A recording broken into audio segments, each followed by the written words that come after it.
Pelajaran pekan ini mengenai kebijaksanaan untuk hidup benar.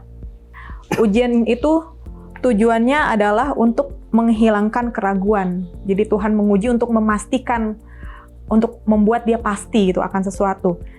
Yaitu udah pasti untuk sesuatu yang membawa ke keselamatan. Sementara pencobaan itu adalah membuat kebalikannya, membuat jatuh. Tuhan seringkali memang memberikan kepada kita kesempatan demi kesempatan untuk memperbaiki kesalahan kita. Tapi tujuan Tuhan adalah agar iman kita bertumbuh.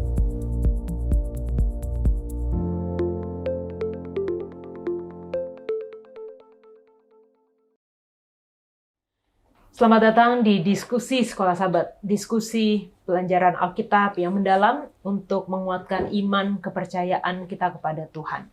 Senang sekali bisa bertemu kembali dengan pemirsa sekalian di dalam pembelajaran Sekolah Sahabat kita yang sepanjang triwulan pertama tahun 2024 membahas mengenai kitab Mazmur.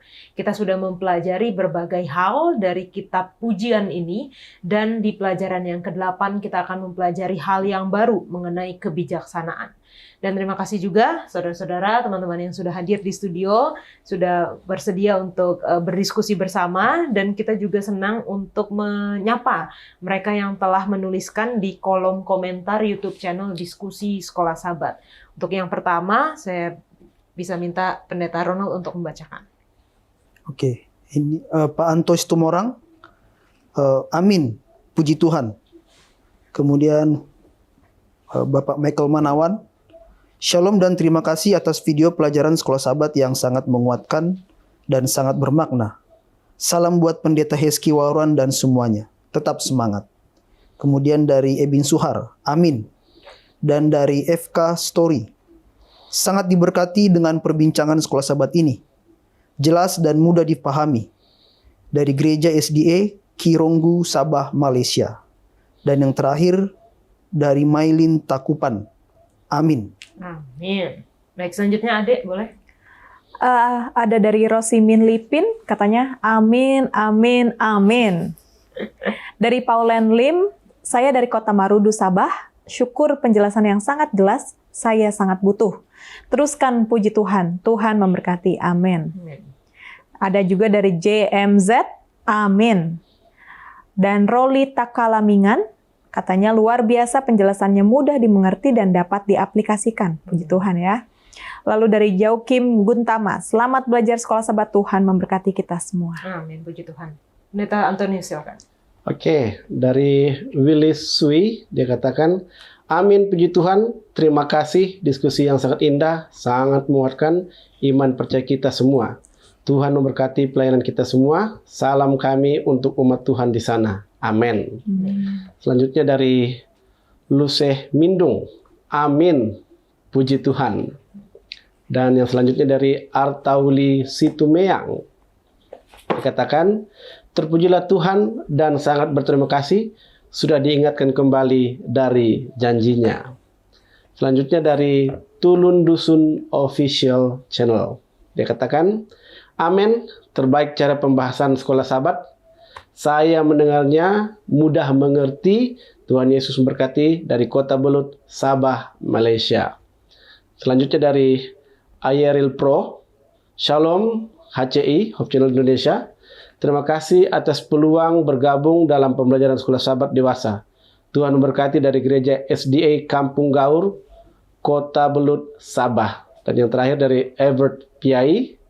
Amin, puji Tuhan, Tuhan memberkati. Amin. Terima kasih untuk semua komentar-komentar yang telah diberikan, dan kami senang sekali jika ada kesaksian bagaimana pelajaran Sekolah Sahabat ini dapat membantu di dalam kehidupan pribadi Anda, ataupun juga di dalam keluarga dan juga di dalam jemaat.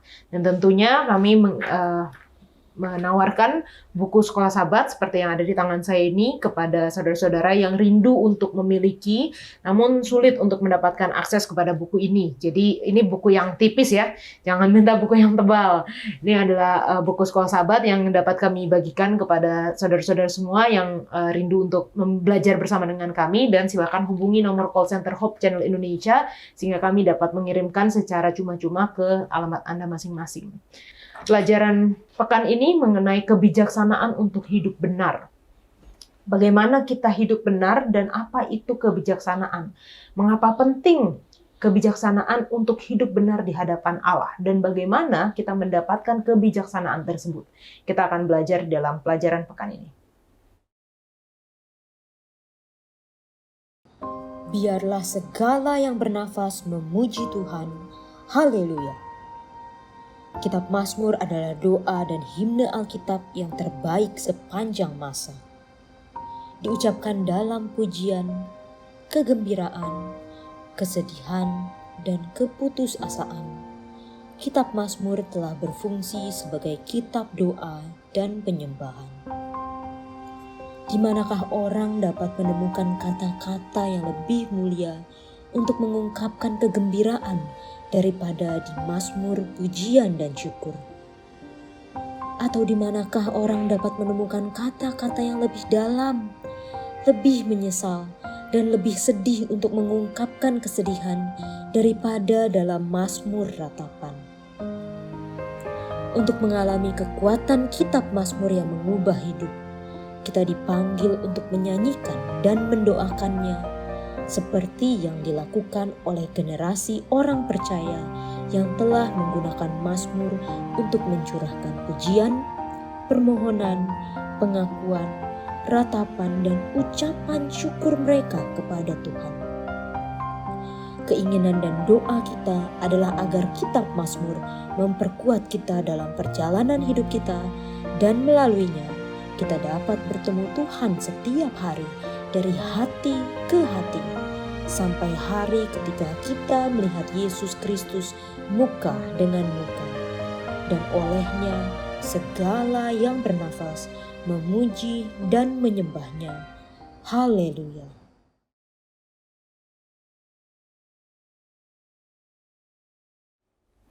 Pelajaran ke-8 dengan judul Kebijaksanaan untuk Hidup Benar. Ayat hafalannya terdapat di dalam Mazmur 90 ayat yang ke-12. Ajarlah kami menghitung hari-hari kami sedemikian, hingga kami beroleh hati yang bijaksana. Kita akan memulai diskusi kita dengan doa yang dibawakan oleh Pendeta Ronald. Baik, marilah kita bersatu dalam doa. Ya Tuhan Allah kami, kembali kami memuji dan memuliakan Engkau pada jam diskusi sekolah sahabat ini Tuhan, di mana kami akan membahas dan mempelajari bersama pelajaran sekolah sahabat kami, pelajaran yang ke-8. Tuhan pimpinlah kami, biarlah apa yang kami diskusikan semuanya berasal daripada-Mu Tuhan. Dan biar ini boleh menjadi berkat juga bagi para pemirsa yang menonton dan mendengarkan akan pelajaran ini. Berkatilah hamba Tuhan, Pendeta Antonius, hamba-Mu, Saudari Yola dan juga Kak Ade, berkatilah mereka dan kami semua di dalam mengikuti diskusi ini. Kami serahkan semuanya ke dalam tangan-Mu di dalam nama Tuhan kami, Yesus Kristus, Juru Selamat dan Penebus kami. Amin. Amin. Amin. Ketika kita bicara mengenai kebijaksanaan atau bijaksana, wisdom atau wise man, ya kita senang kalau ada orang yang bijak banget. Tapi kalau sekarang ya lebih ke ini ya, lebih ke ngomong apa dikit yang benar, bijak banget gitu ya. Tapi pastinya seseorang suka atau baik di pandangan kita kalau misalnya ya dia adalah seorang yang bijaksana, adalah seorang yang wise sekali. Kalau menurut Pendeta Ronald, apa sih yang Pendeta anggap kalau seseorang itu wise itu kalau dia seperti apa? Iya, mungkin saya kalau melihat orang yang wise itu adalah mereka yang sanggup untuk menghadapi persoalan-persoalan mereka ya dan dapat mengatasinya. Oke. Jadi kalau ada yang punya masalah terus bisa mengatasinya itu orang yang wise ya. Kalau Adik? Kalau aku sekilas ya, kalau mau menjudge seseorang itu sepertinya wise, biasanya yang nggak gampang marah atau nggak gampang menjawab. Jadi manajemen emosinya bagus. Terus kalau orang ngomong tuh biasanya tuh ngomongnya lambat. Aku anggap wah tampak wise gitu. Menunggu tahu kapan waktu bicara, kapan harus diam. Oke. Kalau Pendeta Anton? Baik, kalau berbicara tentang kebijaksanaan, bagaimana saya melihat seseorang itu bijaksana dari perkataannya. Dan tentu bukan hanya perkataan, dari tindakannya. Jadi singkatnya seseorang yang walk the talk, Oke. yang melakukan apa yang dia katakan. Karena akan berbanding terbalik kalau dia katakan A yang lakukan B. Jadi itu kan tidak sejajar. Jadi kalau bagi saya kebijaksanaan adalah mereka yang melakukan sesuai dengan apa yang dikatakannya. Oke. Terima kasih untuk pendapat dari teman-teman. Nah, kita sekarang mau lihat kebijaksanaan dari sisi atau sudut pandang Alkitab gitu ya. Kalau kita lihat di ayat hafalan kita tadi, ajarlah kami menghitung hari-hari kami sedemikian hingga kami beroleh hati yang bijaksana. Artinya ada hubungannya kebijaksanaan dengan menghitung hari. Tapi apa sih sebenarnya kalau dari Pendeta Ronald? Ya kalau kita mundur ke ayat 2 ayat sebelumnya ya, dikatakan bahwa hidup manusia itu Mazmur 90, 70 tahun. iya 70 tahun dan paling lama 80 tahun. Dan kelebihannya hanyalah kesengsaraan, kira-kira seperti itu ya. Jadi sesungguhnya waktu yang diberikan ya, oleh manusia untuk bisa hidup berkenan ya di hadapan Tuhan sebenarnya sangat singkat, ya, 80 tahun. Nah, pergunakanlah waktu itu dengan sebaik-baiknya, gitu kan? Ya, seperti itu mungkin. Oke. Kalau dari adik? Sama, gambarannya sih seperti seseorang yang mungkin divonis hidupnya tinggal sebentar gitu. Biasanya kalau di film-film nih ya, Oke. kalau ada orang yang udah hidupnya tinggal bentar, dia akan menulis apa ya yang akan aku bikin. Misalnya langsung berbuat baik sama orang. Apa yang bikin hidupnya itu benar-benar bermakna. Nah, jadi seperti yang Pendeta Ronald tadi bilang di ayat 10, dikatakan bahwa kalau hidup itu kita mungkin cuma punya waktu 70 atau 80. Dan artinya itu singkat, tetapi itu yang menentukan kehidupan selanjutnya, sehingga perlu dipikirkan matang-matang bagaimana kita akan habiskan hidup kita 70 atau 80 tahun itu, sehingga itu tidak akan berlalu begitu saja, bahkan kita tidak akan menyesalinya gitu, begitu itu lewat. Oke. Pendeta Anton? Ya, di sekolah sahabat kita bilang, mencerminkan komitmen yang berkelanjutan untuk berjalan dalam kesetiaan kepada Tuhan. Jadi ini berbicara komitmen. Apakah selama ini dengan menghitung apa yang sudah saya lewati, apakah komitmen saya kepada Tuhan itu semakin meningkat? Ini berbicara kesetiaan ya. Karena kesetiaan tidak langsung 100% ya.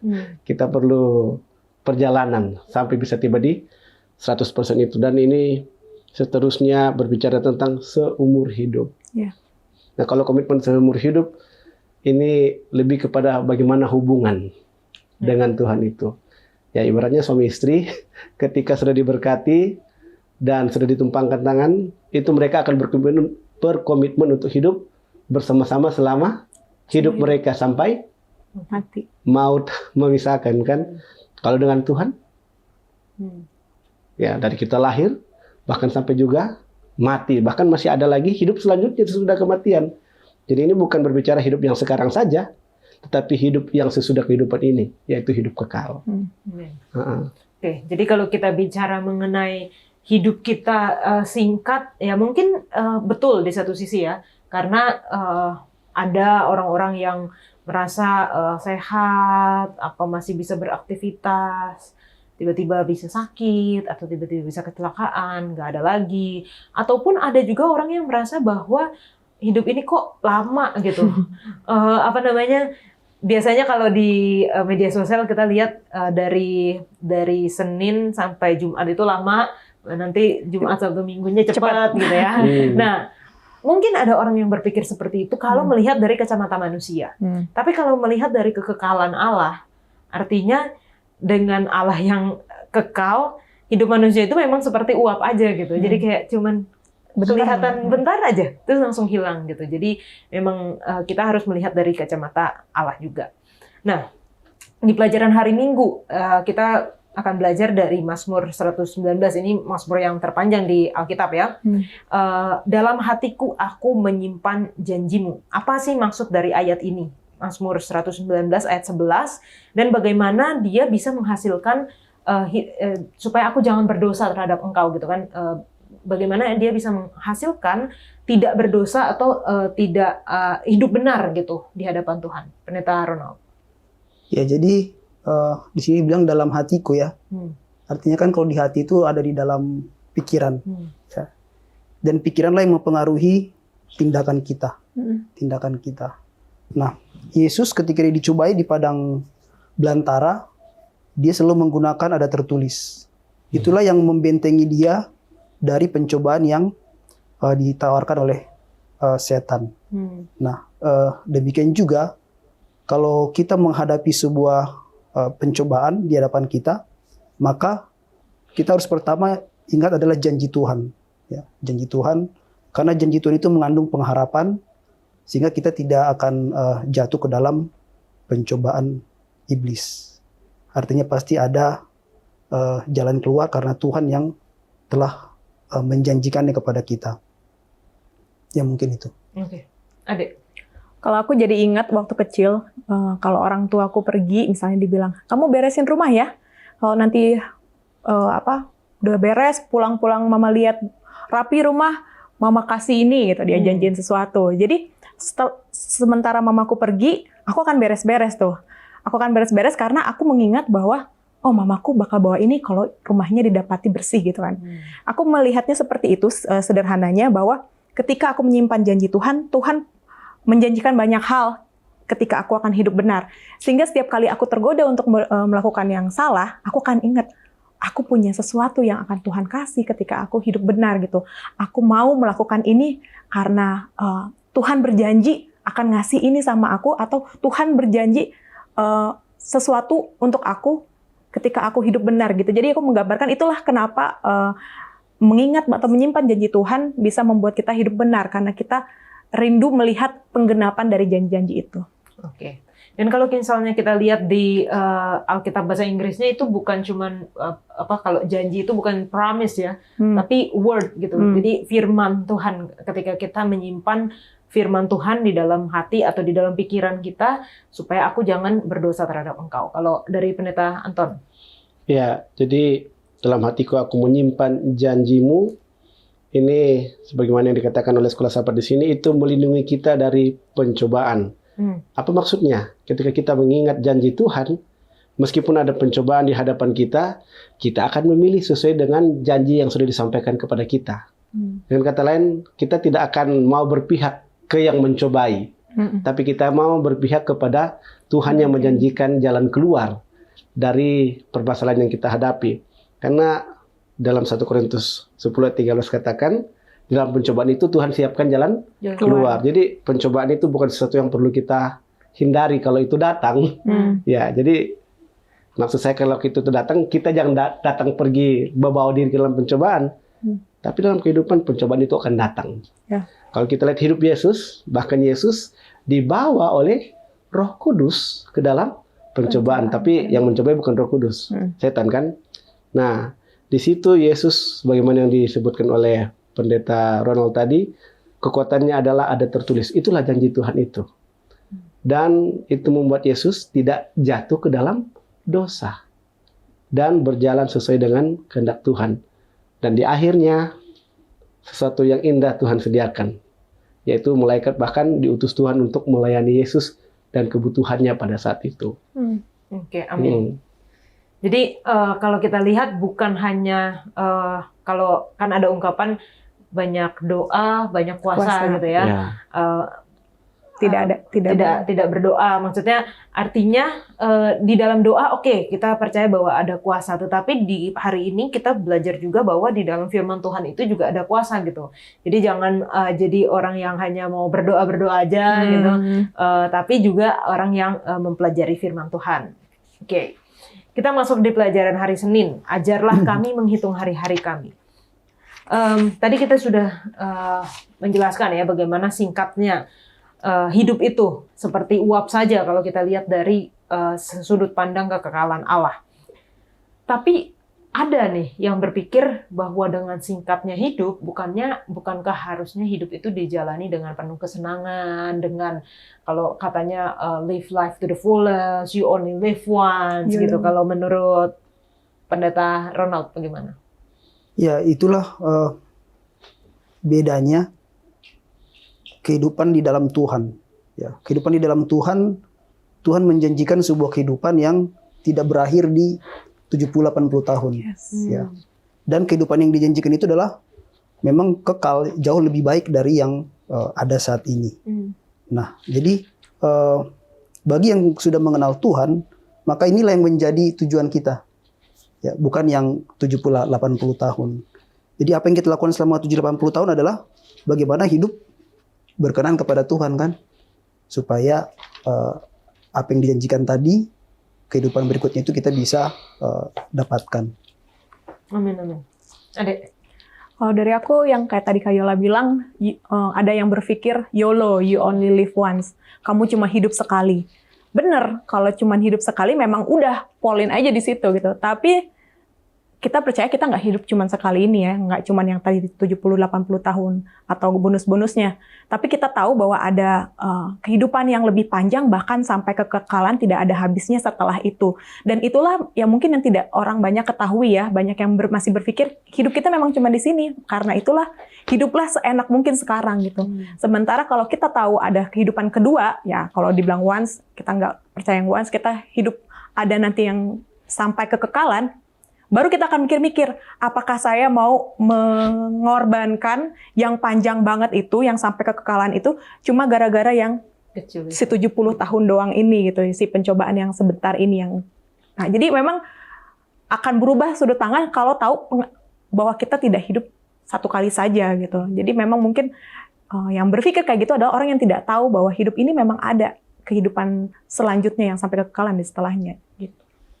Nggak tahu atau nggak mau tahu kali ya, maksudnya udah tahu tapi memilih untuk. Soalnya kalau tahu ya berarti akan melihat gitu bahwa sangatlah bodoh untuk hidup sebentar saja gitu, untuk malah yang membawa kita tidak hidup di kehidupan kekekalan itu. Dan hidup kita sekarang itulah yang menentukan hidup kita untuk kekekalan kan. Jadi artinya kita nggak bisa seenaknya gitu. Dari pendeta? Iya.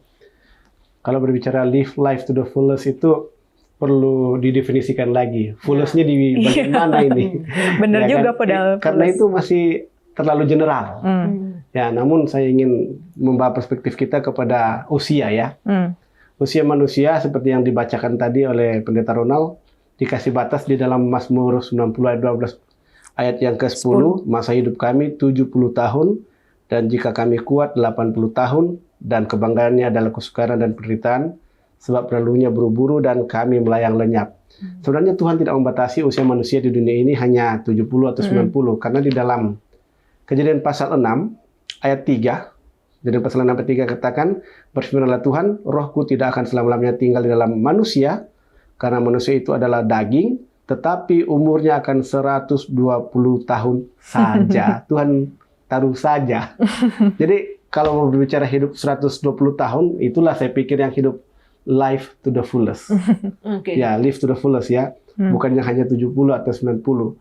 Dan umur panjang hanya Tuhan yang bisa berikan. Kesetiaan kepada Tuhan membuat kita umur panjang. Tidak setia sama Tuhan, umur pendek jadinya. Begitu kalau saya. Oke, terima kasih Pak Pendeta. Jadi kita melihat memang sebagai orang Kristen kita menjalani hidup itu, yang menjalani hidup yang sekarang yang pendek, yang seperti uap itu untuk bagaimana kita istilahnya kayak latihan dulu kali ya untuk masuk di dalam kehidupan kekekalan. Oke. Kita masuk di pelajaran hari Selasa dengan judul Ujian Tuhan. Nah, ini mungkin banyak yang bertanya gitu, apa sih bedanya ujian sama pencobaan? Kalau aku tanya ke adik dulu lah sekarang, bedanya ujian dan pencobaan apa, Adik? Bedanya adalah tujuannya. Kalau yang ujian, di sini juga sebenarnya udah disampaikan ya di buku sekolah sahabat kita. Ujian itu tujuannya adalah untuk menghilangkan keraguan. Jadi Tuhan menguji untuk memastikan, untuk membuat dia pasti gitu akan sesuatu. Yaitu udah pasti untuk sesuatu yang membawa ke keselamatan. Sementara pencobaan itu adalah membuat kebalikannya, membuat jatuh. Jadi itu bisa jadi ujian atau pencobaan datang dari siapa dan bagaimana respon kita. Tuhan tidak pernah memberikan pencobaan, tapi Tuhan memberikan ujian karena tujuan Tuhan selalu untuk keselamatan jiwa. Tapi kalau misalnya kita lagi ada di tengah kondisi sesuatu atau ada suatu kejadian kayak gitu, itu kita tahu nggak sih sebenarnya kita itu lagi diuji atau lagi dicobai gitu. Kalau Pendeta Ronald? Ya, jadi sebenarnya ya, contoh seperti Yesus dibilang dia dibawa ke padang gurun untuk dicobai. Coba ya. Tapi siapa yang mencobai? Yang mencobai setan tetap gitu kan. Tapi Tuhan izinkan. Tuhan izinkan. Nah, kalau kita baca di dalam buku Yakobus, coba kita baca Yakobus 1.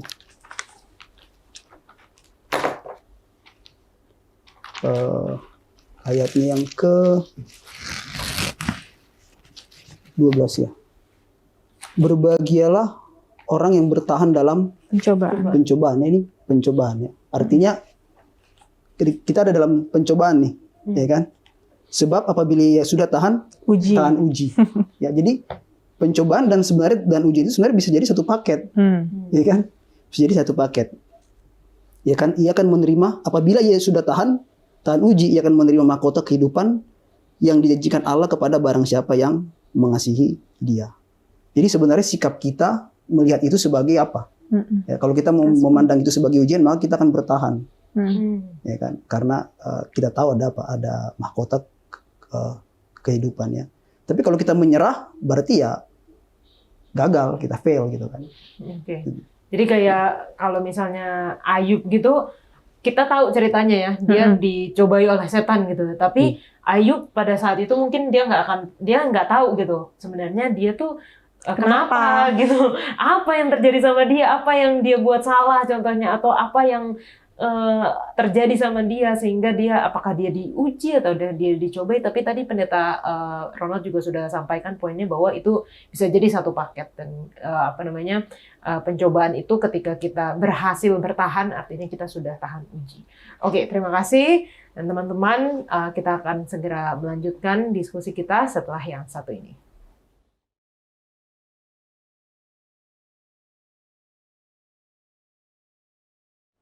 Di dalam pelajaran hari Selasa ujian Tuhan ada ayat referensi ke Meribah dan ini menyampaikan pesan ganda. Yang pertama, umat Tuhan tidak boleh mengulangi kesalahan generasi sebelumnya. Dan yang kedua, meskipun bangsa itu gagal dalam ujian, Allah datang menyelamatkan mereka ketika mereka berada di dalam kesulitan. Mungkin ini pertanyaan yang juga sering dibingungkan oleh orang-orang Kristen. Mengapa walaupun kita gagal di dalam ujian dan Tuhan berkuasa untuk menyelamatkan kita, artinya seperti bangsa Israel, walaupun mereka gagal, Tuhan datang menyelamatkan mereka, tapi kita tidak boleh terus-menerus membiarkan diri kita gagal terus gitu. Pendeta Ronald. Ya. Jadi iman itu digambarkan seperti biji sesawi ya. Jadi ketika dia ditaburkan, maka biji itu, sesawi itu nggak tetap jadi biji. Dia akan bertunas, jadi pohon, ada daunnya, berbuah, bahkan dikatakan burung-burung bisa bersarang di situ.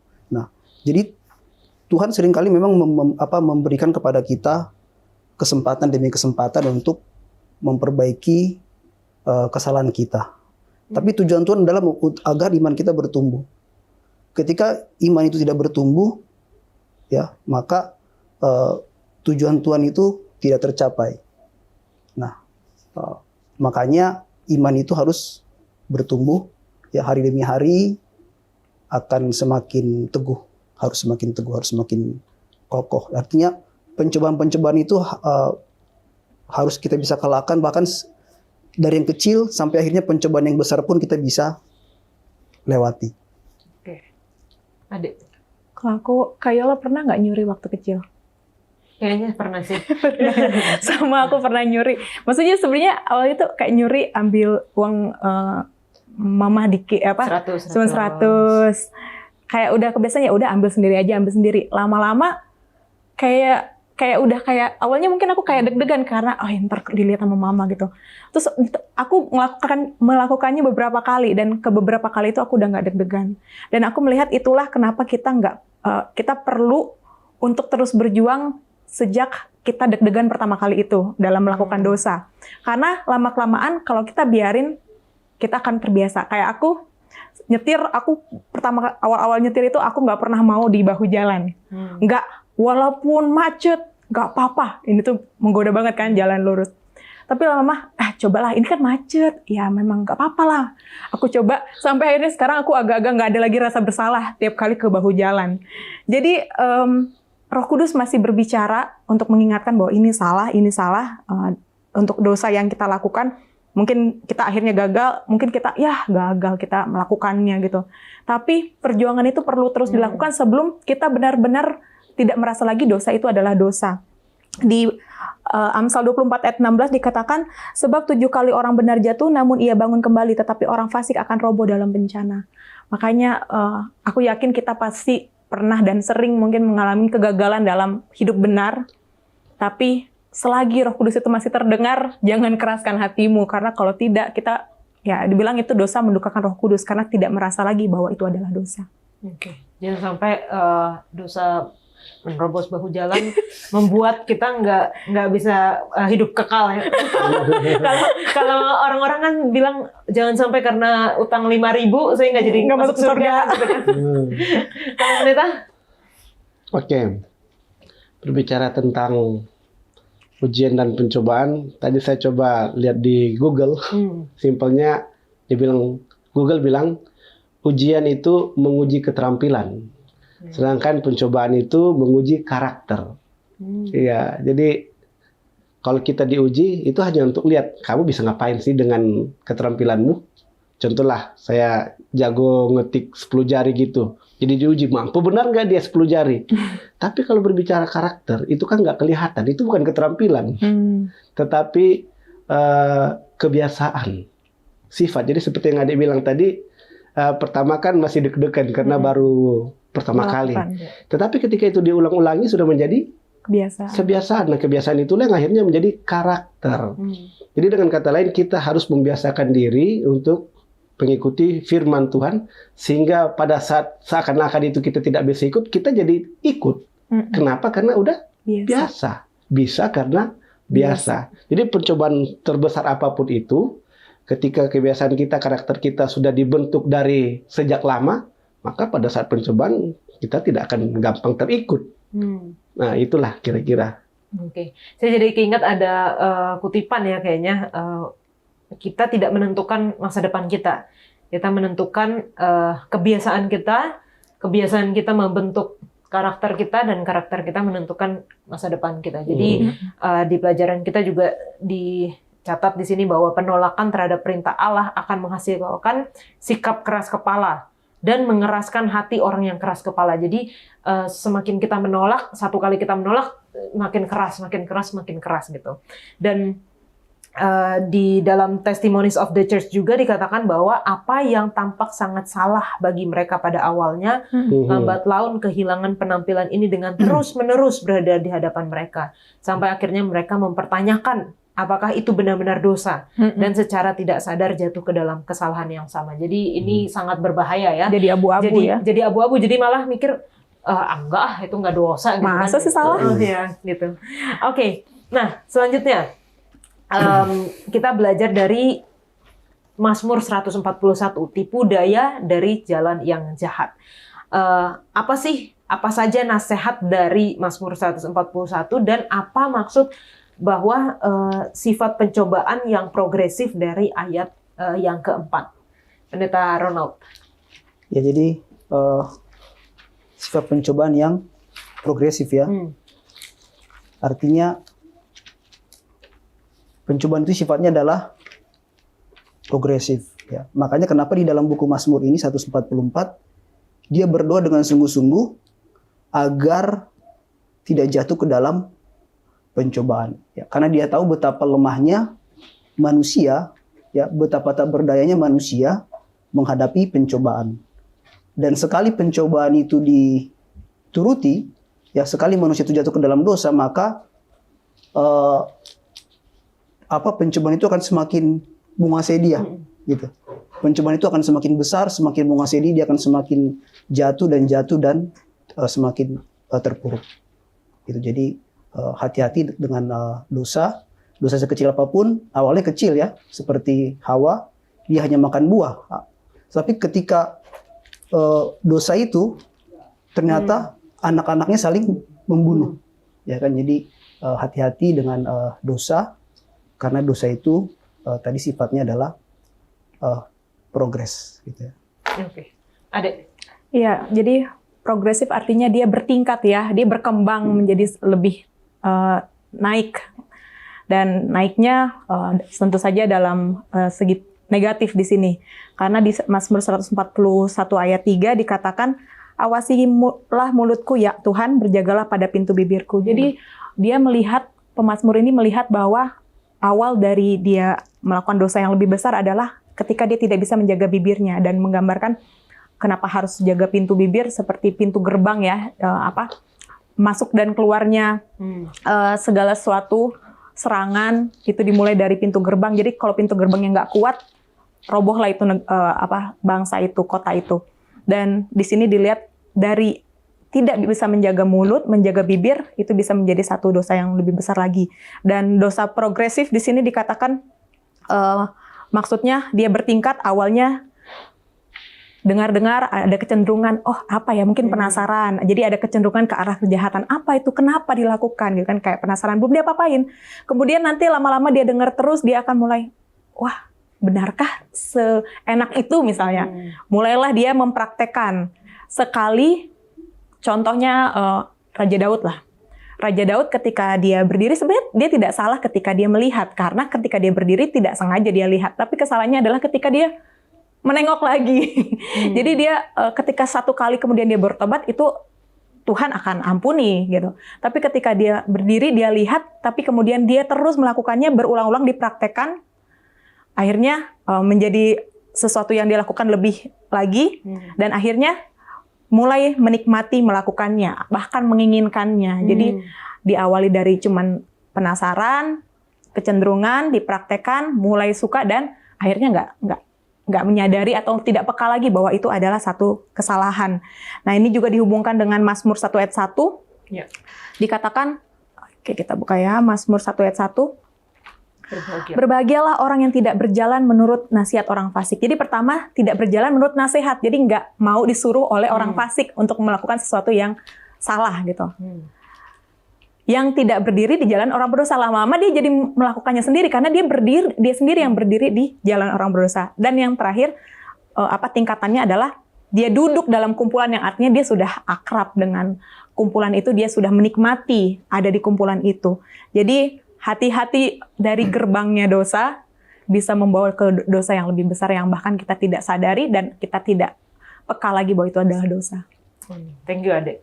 Dan kita lihat juga ya di Mazmur 141 ini ada beberapa nasihat seperti yang tadi.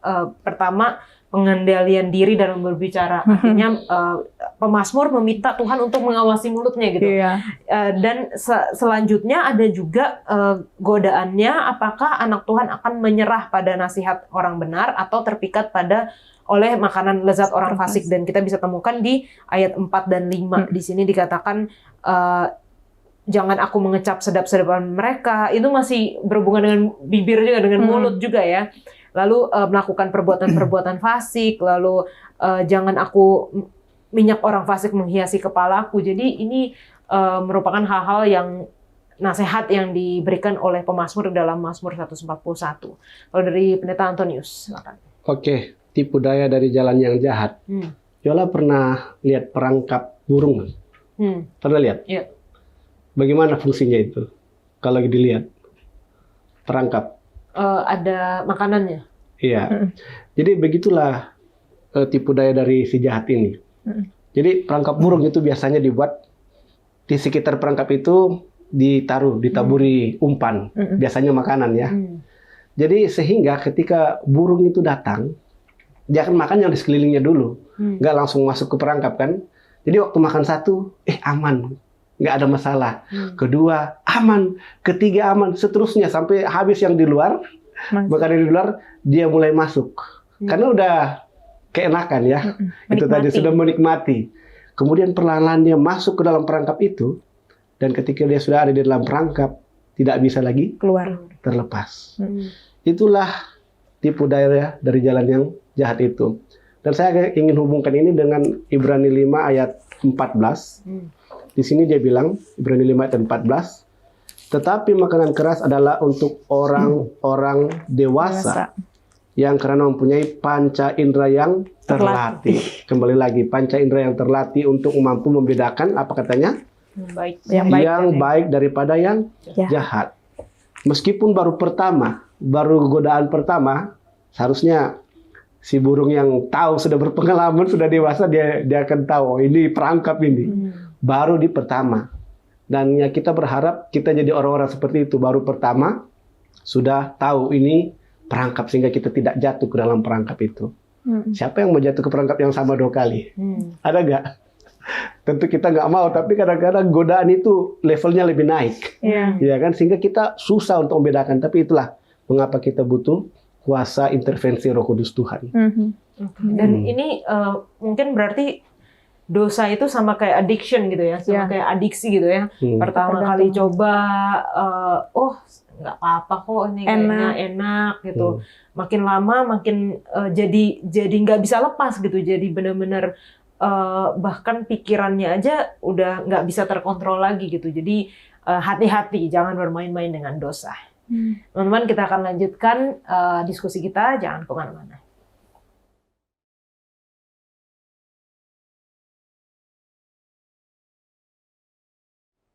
Berkat-berkat hidup benar. Apa saja berkat yang dijanjikan di dalam Mazmur untuk orang-orang yang hidup benar? Pendeta Ronald.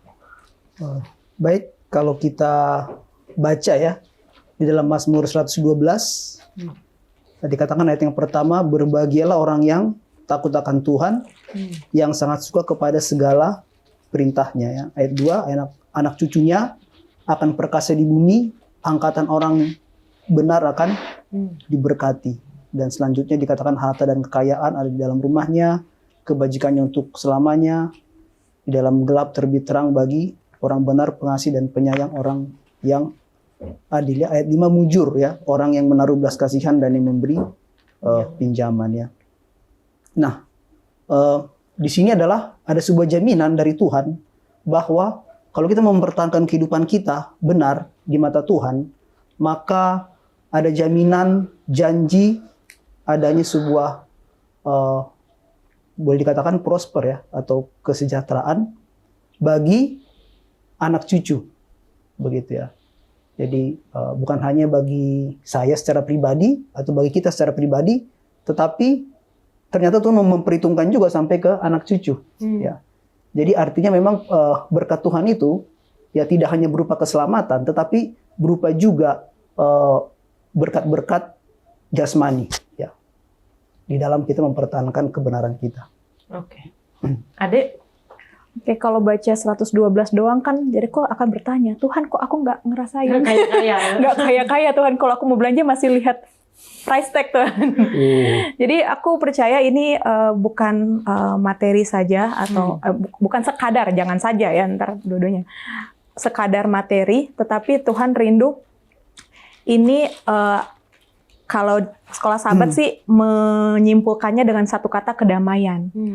Artinya kehidupan tanpa kekhawatiran. Apakah artinya tidak selalu punya duit? Belum tentu. Nggak selalu. Apakah selalu sehat-sehat? Nggak selalu. Contoh Ayub sakit. Ada juga yang hidup benar mati karena pedang. Ada yang hidup benar tetapi dilempari batu sampai mati gitu. Jadi Tuhan menjanjikan sesuatu kehidupan ketika di dalam Tuhan. Mau itu ada uang, nggak ada uang, kita tidak khawatir. Kita punya kedamaian. Mau itu beranak cucu atau tidak, kita punya kedamaian di dalam Tuhan. Tuhan sudah cukup gitu. God is enough untuk saya. Karena saya tahu apapun itu, saya tidak akan kekurangan. Tidak punya uang, tapi saya tidak akan kekurangan. Ada satu kedamaian di mana Tuhan memegang kendali akan hidup. Dan di Mazmur 1 ayat 3 dikatakan, Ia seperti pohon yang ditanam di tepi aliran air, menghasilkan buah pada musimnya, tidak layu daunnya, apa saja yang diperbuatnya berhasil. Lagi-lagi aku tidak melihat ini sebagai satu janji prosperity gospel untuk akan kaya, tetapi adalah berada di dalam Tuhan adalah kita tidak akan kekurangan. Kita mendapatkan kedamaian. Dan kebalikannya adalah dikatakan orang fasik itu seperti sekam tanpa stabilitas, tempat dan masa depan.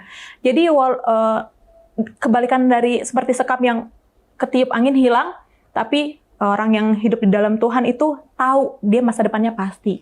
Tahu bahwa Tuhan yang menjanjikan pasti akan menggenapi. Jadi walaupun, jadi nggak soal materi, nggak soal ketika saya minta A dikasih A, tetapi apa yang terjadi saya tahu Tuhan saya menjaga dan menyediakan. Oke.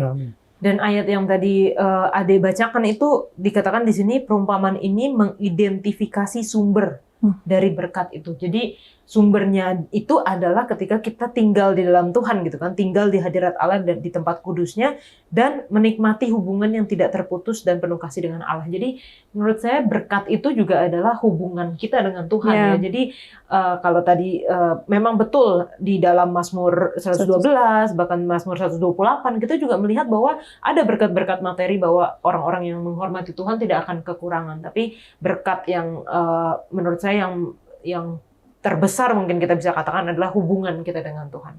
Kalau dari Pendeta Antonius. Oke, tadi Yola bilang hubungan, relationship ya. Dan memang hubungan kita dengan Tuhan itu berpengaruh. Dalam hal ini Tuhan adalah sumber berkat. Ya, siapa yang dekat dengan sumber berkat pasti akan terberkati. Nah, sebaliknya bila tidak dekat dengan sumber berkat, kita akan mendapat hal yang lain, yaitu Kebalikannya. kebalikan dari berkat, kutuk. Dan ada pasal di Ulangan 28 yang khusus membahas berkat dan kutuk. Namun di sini kita harus lihat lebih jauh, bukan dari sekedar berkat dan kutuk. Karena berkat dan kutuk ini adalah pemberian. Ya kan? Gift. Kadang-kadang kita terlalu fokus di pemberian itu, berkat itu, daripada pemberinya. Iya, jadi ketika berbicara hubungan, hasil itu akan terjadi ketika hubungan itu bagus. Ya enggak? Nah, jadi dengan kata lain, apa yang lain yang mungkin kita tidak terpikirkan, kita butuhkan, si pemberi itu akan berikan. Ibaratnya lah, contoh, adik yang sudah berkeluarga kan, sudah punya suami. Sudah. Ya. Nah, dengan hubungan yang sedekat itu, pernah nggak suaminya kasih surprise? Pernah. Pernah ya? Terus rasanya gimana gitu? Kaget. Kamu yang mau Kaget terus? senang. Senang. Jadi begitulah Tuhan. Tuhan juga adalah Tuhan yang bukan sekedar expected God. Tuhan yang dapat kita prediksi. Tapi dia juga adalah Tuhan yang suka memberikan surprise. Dan itu ya Tuhan sengaja berikan di waktu-waktu yang dia sudah tentukan, di mana ia membuat segala sesuatu indah pada waktunya. Amin. Oke, terima kasih Pak Pendeta. Nah, ketika kita belajar mengenai, jadi kan ini kita garis besarnya kebijaksanaan gitu kan, kebijaksanaan untuk hidup benar. Bagaimana di awal mengenai hidup kita yang singkat dan bagaimana kita harus menyimpan firman Tuhan di dalam hati kita, di dalam pikiran kita.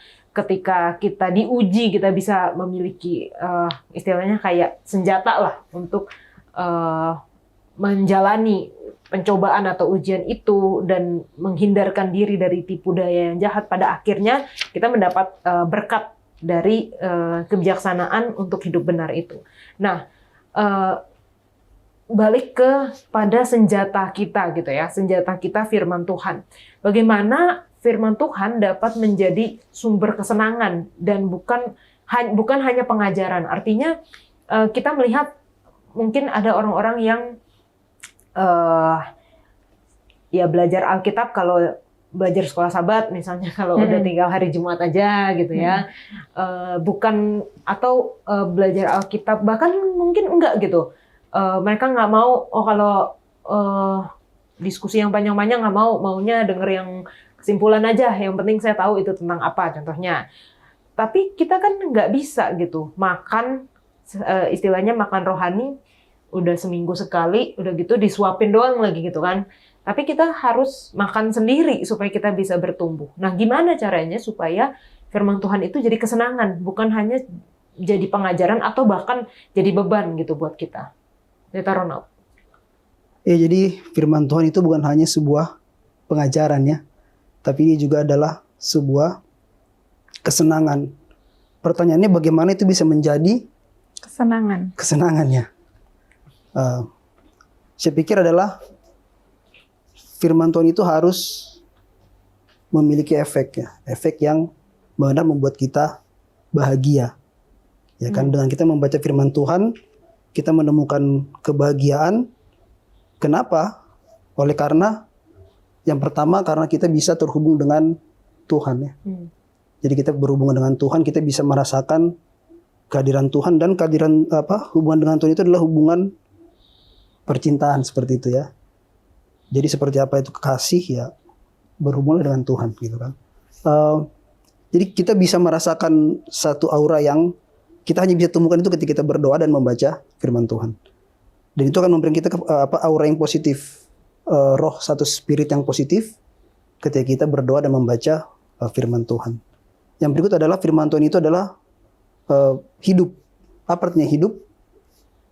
Dia bekerja kalau kita lakukan gitu. Jadi kalau Tuhan bilang contohnya jangan khawatir misalkan. Kalau kita lakukan turuti jangan khawatir, maka firman itu benar-benar bekerja gitu loh dalam kehidupan kita, dan kita bisa rasakan, kita bisa lihat hasilnya. Sehingga itu bukan hanya sekedar teori, tapi itu benar-benar aplikatif di dalam kehidupan nyata dia gitu, seperti itu. Oke. Tapi ada juga nih yang kalau menurut saya semakin dewasa atau semakin tua orang, dia mungkin semakin sadar gitu lah ya. Tapi banyak anak-anak mungkin remaja atau anak-anak yang agak acuh gitu dengan belajar firman Tuhan. Bagi mereka nggak suka gitu, mereka nggak senang. Apa kalau Adek gimana? Adek seneng belajar firman Tuhan dari dulu kecil banget atau baru nanti Tentu tidak. baru setelah dewasa? Terus apa sih yang membuat Adek tiba-tiba seneng gitu sama firman Tuhan? Iya, enggak dong Kak Yola, dari kecil aku seperti anak pada umumnya gitu kan. Bahkan dulu sempat yang namanya baca Alkitab adalah obat tidur. Jadi tiap baca Alkitab aku cepat tidur gitu. Tapi apa yang kemudian mengubah adalah aku sadar ternyata aku tidak meninggalkan kesenanganku yang sebelumnya. Sehingga Alkitab ini benar-benar tampak tidak menarik gitu. Kayak dulu aku sebelum vegetarian, aku nggak bisa makan sayur. Atau kalaupun sayur harus yang ditumis gitu. Jadi aku tidak benar-benar tahu rasanya sayur kan. Dan begitu aku nggak bisa makan yang lain, aku bingung. Masa aku makan sayur terus tempe, tahu gitu segala macam. Tapi ketika aku sudah memulai dan yang aku makan adalah itu, aku merasa ada keenakan yang sebelumnya tidak aku rasakan ketika aku masih pemakan segala gitu. Jadi karena aku membandingkan lidahku dengan sebelumnya yang lidah micin gitu. Ketika sayur yang cuma direbus doang rasanya sangat hambar. Nah begitu juga dengan firman Tuhan, ketika aku punya tuh satu set buku kesukaanku, mungkin ada yang tahu itu sihir-sihir ya, satu set. Aku baca, aku bisa semalam habisin buku yang sangat tebal gitu. Dan Alkitab sangat tidak menarik. Karena aku punya buku yang lebih menarik, yang lebih membuat aku berimajinasi, ada ceritanya, ada gambarnya misalnya. Kalau komik gitu kan. Tapi ketika itu sama-sama nggak bisa Kak Yola. Jadi waktu itu aku bergumul untuk meninggalkan itu, terus ada meninggalkan beberapa hal yang membuat aku tidak merasakan nikmatnya makanan sehat atau bacaan sehat, tontonan sehat gitu. Sampai akhirnya itu dikeluarkan dan aku pastinya berdoa ya, karena dengan sendirinya nggak akan bisa itu bisa menikmati baca Alkitab. Doakan itu, gumuli, dan aku baru ngeliat, ternyata ada sisi lain baca Alkitab nggak cuma sekedar baca cerita dan selesai gitu. Kita bisa menggali kalau kita belajar juga yang meditation-nya, ada 1000 Missionary. Oh caranya begini, kita buat pertanyaan, membaca Alkitab tidak menjadi seboring dulu lagi gitu. Jadi ada pengalaman baru yang menjadi kesenangan yang baru buat aku. Jadi kalau mungkin teman-teman sekarang masih ada yang susah ke Alkitab karena mungkin ada saingannya gitu, ada micinnya di sebelah. Jadi sehingga micin lebih menarik, lebih enak gitu. Jadi doakan itu untuk juga bisa mulai lepas dari micin-micin itu untuk menikmati betapa nikmatnya makanan sehat atau firman Tuhan ini. Oke. Dan saya jadi keinget di awal tahun kita ada 10 hari berdoa ya. Dan itu ada tantangan untuk kita berpuasa. Berpuasa dari Gadget. tontonan, dari gadget, dari buku-buku, atau dari makanan juga. Jadi itulah sebenarnya kenapa kita disuruh berpuasa supaya kita bisa menggantikan lah selera Kembali kita ya. lidahnya ya. Kembali kepada selera yang awal. Oke. Nah, kita sudah di ujung dari diskusi kita. Mungkin untuk sebagai kesimpulan jadi ya, dari masing-masing narasumber, apa sih? Jadi setelah kita pelajari sebenarnya apa sih kebijaksanaan itu, dan mengapa diperlukan kebijaksanaan untuk hidup benar? Pendeta Ronald. Ya, jadi kebijaksanaan itu adalah bukan hanya sebuah konsep atau teori, tapi kebijaksanaan itu adalah sebuah tindakan nyata untuk hidup benar, melakukan yang benar di hadapan Tuhan. Itulah Pilihan berarti ya? ya. Jadi wisdom itu adalah hidup benar gitu. Oke. Adik. Kalau ngomongin kebijaksanaan atau hikmat, pasti langsung keingetnya ke Amsal 1 ayat 7. Takut akan Tuhan adalah permulaan pengetahuan, tetapi orang bodoh menghina hikmat dan didikan. Jadi hikmat adalah takut akan Tuhan, melakukan segala sesuatu dengan takut akan Tuhan. Karena aku bisa simpulkan dengan kata yang lebih sederhana adalah, ini sederhana nggak ya? Mindfulness, sadar gitu, dengan sadar memilih sesuatu gitu atau melakukan sesuatu, dan dengan sadar itu adalah di bawah takut akan Tuhan, sehingga pilihan-pilihan yang dibuat adalah pilihan yang kita tahu konsekuensinya akan kemana, akan membawa ke arah mana. Itulah yang aku lihat sebagai kebijaksanaan untuk hidup benar. Oke. Pendeta Anton. Baik, kebijaksanaan bagi saya adalah kemampuan untuk menggunakan pengetahuan yang ada, tepat waktu, tepat guna. Sehingga tidak salah menggunakan pengetahuan. Itu dari saya. Oke. Kesimpulan pendeta untuk pelajaran kita. Oke, kesimpulan. Berbicara tentang kebijaksanaan, ini pemberian dari Tuhan. Karena ada juga kebijaksanaan dunia. Yang kita mau dan yang kita butuhkan adalah kebijaksanaan dari surga yang disebut sebagai hikmat. Dan di Alkitab yang sering disebut sebagai berhikmat Salomo. Namun Yesus katakan, aku lebih dari Salomo. Bahkan di akhir zaman pun, hanya mereka yang berhikmat, yang katanya dapat mengerti mana membedakan mana yang kehendak Tuhan, mana yang tidak. Karena itu marilah kita meminta hikmat, sama seperti yang Yakobus katakan.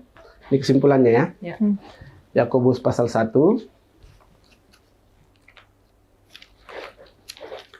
Ya.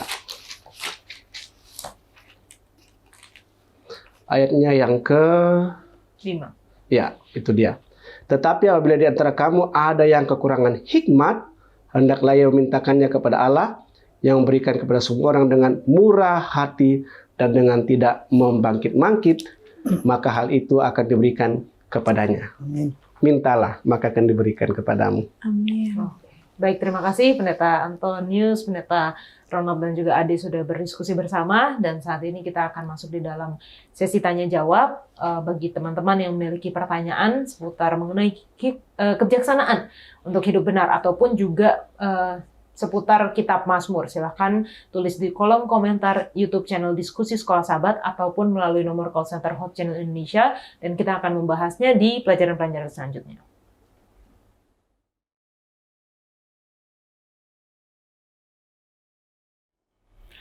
Baik, saat ini kita masuk di dalam sesi tanya-jawab bersama dengan Pendeta Alberto Tulalesi. Terima kasih Pak Pendeta. Sama-sama Kak Yola. Nah, Pendeta, ini ada pertanyaan dari saudara Henry Budiman. Mau tanya Pendeta, untuk kasus situasional, kira-kira bagaimana pendapat Pendeta berdoa di atas kendaraan di jalanan? Wah, ini kayaknya sering juga ya. Apalagi dalam kesibukan seperti Jakarta ini ya, yang Betul, semuanya benar. serba generasi buru-buru. Jadi baik, terima kasih Henry untuk pertanyaan yang luar biasa ini. Saya ingin coba kita lihat di dalam Mazmur 121 ayat 1 dan 2 ya. Boleh ya lihat. Iya. 121 ayat 1 dan 2. Aku melayangkan mataku ke gunung-gunung, dari manakah akan datang pertolonganku? Pertolonganku ialah dari Tuhan yang menjadikan langit dan bumi. Baik, terima kasih. Itu adalah nyanyian ziarah. Bacaan pertama tadi, nyanyian ziarah. Jadi bangsa Israel ini, dan semua pemirsa, secara khusus juga Saudara Henry Budiman. Jadi bangsa Israel itu 3 kali setahun dia akan berangkat. Karena kan bangsa Israel kan tersebar di mana-mana, akan berangkat menuju ke kota suci Yerusalem, ke bait suci dalam ibadah-ibadah. Nah, mereka tuh dalam perjalanan. Jadi mereka dalam perjalanan tuh lelah, apalagi zaman dulu ya jalan kaki, kalau nggak mungkin naik kendaraan yang berupa hewan. Jadi tapi mereka di dalam perjalanan seperti itu, mereka tetap menyanyikan nyanyian pujian, mereka tetap berdoa kepada Allah. Mereka kagum melihat gunung-gunung yang luar biasa, dan mereka tahu bahwa Allah menyertai mereka. Jadi itu pengalaman bangsa Israel dalam ziarah. Jadi bagaimana dengan kita yang hidup di dunia modern seperti ini? Berjalan bersama dengan Tuhan, kita terus bercakaplah dengan Tuhan. Ya, jadi bahkan ya, coba boleh baca pengalaman dari Nehemia pasal yang kedua ya. Saya akan baca ya. Ya Allah boleh lihat juga. Oke. Nehemia pasal 2. Nehemia pasal 2. Iya. Saya boleh baca dari ayat 1 lah. Oke, pendeta. Ya. Pada bulan Nisan tahun ke-20 pemerintahan Raja Artasasta, ketika menjadi tugasku untuk menyediakan anggur, aku mengangkat anggur dan menyampaikannya kepada raja. Karena aku kelihatan sedih, yang memang belum pernah terjadi di hadapan raja. Bertanyalah ia kepadaku, mengapa mukamu muram walaupun engkau tidak sakit? Engkau tentu sedih hati. Lalu aku menjadi sangat takut. Jawabku kepada raja, hiduplah raja untuk selamanya. Bagaimana mukaku tidak muram kalau kota tempat pekuburan nenek moyangku telah menjadi reruntuhan dan pintu-pintu gerbangnya habis dimakan api. Ini ayat 4 yang saya mau sampaikan. Lalu kata raja kepadaku, jadi apa yang kau inginkan? Ini lagi ngobrol sama raja nih. Ya ini kan kita tahu bersama bahwa hancurlah tembok-tembok Yerusalem, dihancurkan semuanya. Lalu Nehemia sedih. Nggak boleh loh sedih di hadapan raja, lagi tugas kok sedih. Nggak baper harusnya kan. Nggak boleh dong. Tapi dia jadi takut. Kenapa mukamu muram? Kok kelihatan rupanya ya? Jadi Nehemia takut. Akhirnya dia kasih tahu bagaimana mukaku nggak muram. Ya, masalahnya kampung halamanku babak belur. Hancur lebur. Terus akhirnya ditanya sama raja nih ayat 4 nih. Lalu kata raja kepadaku, jadi apa yang kau inginkan? Ini lihat ayat selanjutnya bilang apa katanya. Boleh ya Allah baca. Maka aku berdoa kepada Allah semesta langit.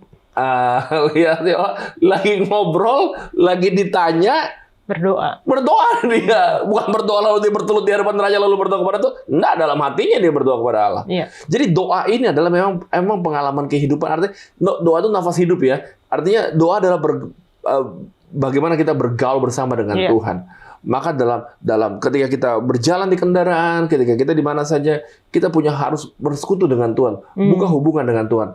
Nah, tapi ketika kita mau doa secara pribadi, secara khusyuk, apa yang Tuhan minta? Coba boleh baca di dalam Matius 6 ayat 6. Oke, Matius 6 ayat 6.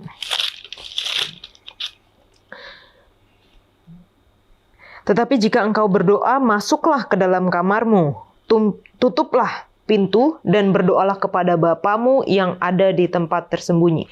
Maka Bapamu yang melihat yang tersembunyi akan membalasnya kepadamu. Ya. Jadi ketika kita punya jam-jam doa pribadi, ya memang yang kita mau asingkan khusus doa pribadi kita. Tadi kan dalam pengalaman kehidupan ya, seperti Nehemia, seperti bangsa Israel dalam ziarah, dalam perjalanan. Ya itulah hidup ini kan terus bersekutu dengan Tuhan. Tapi ketika kita mau mempunyai jam-jam rutin yang sudah kita tentukan. Contoh, Daniel 6 ayat 11. Oke, Daniel 6 ayat 11.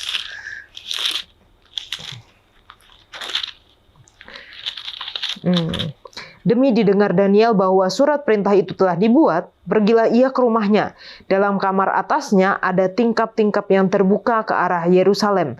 3 kali sehari ia berlutut, berdoa serta memuji Allahnya, seperti yang biasa dilakukannya. Itu dia.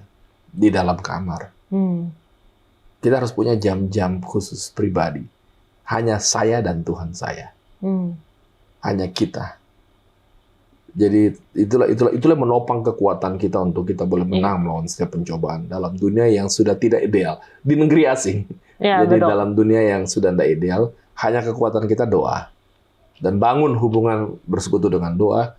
Jam-jam pribadi seperti yang tadi dikatakan oleh Yesus, dan yang seperti dibuat oleh Daud juga, 7 kali sehari dia berdoa kalau Daud. Kalau Daniel 3 kali sehari dia berdoa. Ingat, jam-jam doa itu penting buat kita. Tapi dalam perjalanan keseharian, dalam situasi-situasi tertentu, Nehemia pun berdoa. Waktu ditanya lagi ngobrol sama raja, di mana saja kita harus punya hubungan yang akrab dengan Tuhan. Amin. Terima kasih Bapak Pendeta untuk penjelasannya dari Alkitab. Nah, ini pertanyaan selanjutnya dari seorang dengan inisial DG. Adakah nasihat yang benar dari Pak Pendeta kepada orang-orang yang ingin menjadi kaya di dunia, tetapi benar di hadapan Tuhan? Wah. Itu aja Gimana Pendeta? luar biasa nih ya. Ajaib, banyak orang yang juga seperti ini ya. Katanya muda kaya raya. Jadi, dan mati masuk surga. Ini bagaimana nih? Jadi memang Kitab Amsal bilang kan, Amsal 22 ayat 4, ganjaran kerendahan hati dan takut akan Tuhan adalah kekayaan, kehormatan, dan kehidupan. Jadi begini, Nabi-Nabi Daud juga Tuhan berkati, luar biasa. Dan juga Abraham Tuhan berkati dengan kekayaan. Tapi itu adalah ganjaran dari Tuhan. Itu adalah rezeki yang Tuhan kasih. Hatinya mereka adalah terpaut sama Tuhannya. Iya.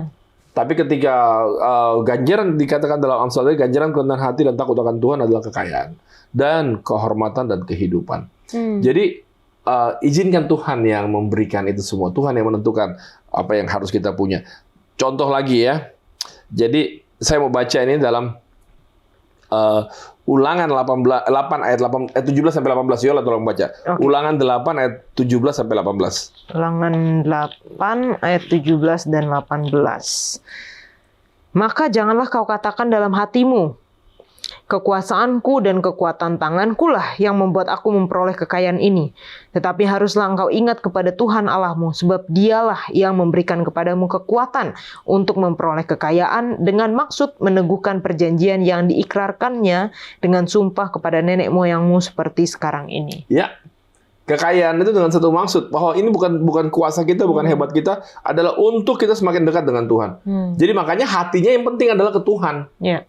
Ya kan, hatinya yang penting adalah ke Tuhan. Ini yang repot adalah ketika hatinya nggak ke Tuhan. Ya, tapi saya mau kasih lagi, Mazmur punya pengalaman. Oke. Mazmur 73 12 sampai 14. Ya, Mazmur 73 ayat 12 sampai 14. 12 sampai 14. Sesungguhnya itulah orang-orang fasik. Mereka menambah harta benda dan senang selamanya. Sia-sia sama sekali aku mempertahankan hati yang bersih dan membasuh tanganku tanda tak bersalah. Namun sepanjang hari aku kena tulah dan kena hukum setiap pagi. Ada juga orang yang setia tapi Tuhan nggak kasih ganjaran kemakmuran, kekayaan dan semua. Nggak apa-apa, nggak masalah. Jadi artinya begini. Karena hati-hati ketika saya mau baca dalam 1 Timotius 6 ayat 9 sampai 10. Ya. Tetapi mereka yang ingin kaya terjatuh ke dalam pencobaan, ke dalam jerat, dan ke dalam berbagai-bagai nafsu yang hampa, dan yang mencelakakan, yang menenggelamkan manusia ke dalam keruntuhan dan kebinasaan. Karena akar segala kejahatan ialah cinta uang, sebab oleh memburu uanglah beberapa orang telah menyimpang dari iman dan menyiksa dirinya dengan berbagai-bagai duka. Motifnya kita ini apa? Apakah kita mau berjalan bersama dengan Tuhan, maka Tuhan akan kasih ganjaran. Apapun ganjarannya. Mau kaya, mau apapun, yang penting bersama dengan Tuhan. Kalau dikasih kekayaan juga itu untuk kemuliaan bagi nama Tuhan. Amin, benar. Tapi kalau hanya ingin harta, hati-hati. Iya. Hati-hati. Hanya ingin kaya, itu bahaya sekali. Cinta akan uang itu adalah sumber segala macam kejahatan. Jadi hati ini yang perlu dibawa dekat dengan Tuhan. Akar kejahatan bukan uangnya ya pendeta ya, tapi cinta. Cinta akan uang. Betul, oke.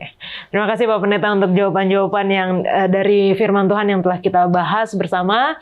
Dan teman-teman kalau masih punya pertanyaan silahkan langsung saja tuliskan di kolom komentar YouTube channel Diskusi Sekolah Sahabat atau juga melalui nomor call center Hope Channel Indonesia dan kita akan membahasnya. Kita kembali ke studio.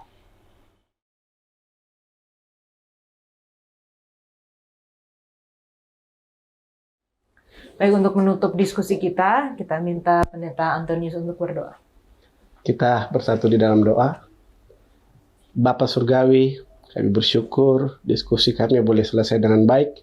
Bila kiranya semua yang sudah kami bagikan lewat pelajaran diskusi sekolah sahabat ini, dari Pendeta Ronald, Saudari Yola, maupun Saudari Ade, itu tertanam baik dalam hati pikiran kami, bahkan semua pemirsa Hope Channel saat ini, itu boleh bertumbuh, menghasilkan buah yang baik, berlipat-lipat kali ganda, hanya demi kemuliaan dan kebesaran bagi nama Tuhan saja. Karuniakan kepada masing-masing kami kebijaksanaan, hikmat surga Tuhan, agar kami tahu memilih apa yang Tuhan kehendaki dan menghindari segala hal yang Tuhan tidak kehendaki. Sehingga kami hidup benar di hadapan Tuhan dan sesama kami manusia, dipenuhi dengan berkat-berkat dan boleh juga menjadi saluran berkat. Inilah doa kami yang kami panjatkan hanya dalam nama Putra-Mu yang tunggal, Tuhan, Juru Selamat, Imam Besar, Raja, Hakim Pembela kami, dan Tabib Besar kami, Tuhan Yesus Kristus. Haleluya. Amin. Amin. Amin. Terima kasih pendeta dan juga adik sudah berdiskusi bersama. Di dalam hatiku aku menyimpan janjimu supaya aku jangan berdosa terhadap engkau. Biarlah hikmat dari surga memenuhi pikiran kita supaya kita hidup benar di hadapan Allah. Bukan untuk masa sekarang saja tetapi untuk masa kekekalan yang ada di hadapan kita ketika Yesus datang nanti. Kita akan bertemu di episode selanjutnya. Tuhan Yesus memberkati.